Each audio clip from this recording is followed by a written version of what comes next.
Well, it's not just the doping scandal that's overshadowing the Games, with the opening ceremony just 5 days away. Some in Rio believe the organisers have failed to honour commitments made in the original bid. Our South America correspondent, Rio Davis, has more.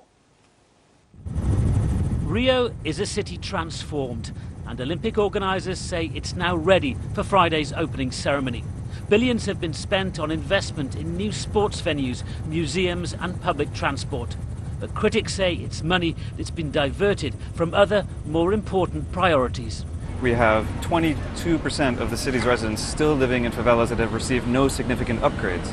And so when we spend 40 billion on the Olympics, I don't care how much private money is coming into it, that money should have been directed to attend the basic needs of Rio de Janeiro's citizens. The Olympics are all about winning and losing, but few competitors at these games will have lost as much as Dona Maria da Penha. She was bloodied in the battle to save her home in a favela next to the Olympic Park. Dozens of houses were bulldozed by the city, an intolerable eyesore for a global mega event. There's nothing left, says Dona Maria, separated by a fence from the Olympic car park, where the homes of almost 600 families used to be.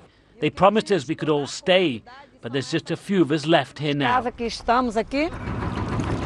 Putting on this showpiece has almost bankrupted the local government. The impact can be seen and smelled everywhere.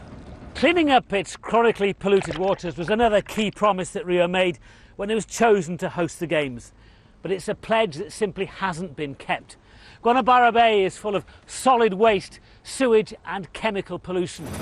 A commitment to treat 80% of the sewage entering this bay has long since been abandoned, the very waters where Olympic sailing events are taking place.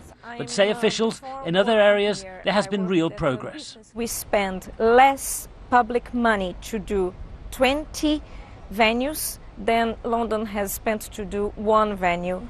From £1 that has been spent to build venues, there were £5 being spent in things that are for the legacy of the city. These games will be unique because Rio is a unique city. Rich and poor living cheek by jowl, but not all reaping the same benefit from hosting the Games. Rio Davis, BBC News, Rio.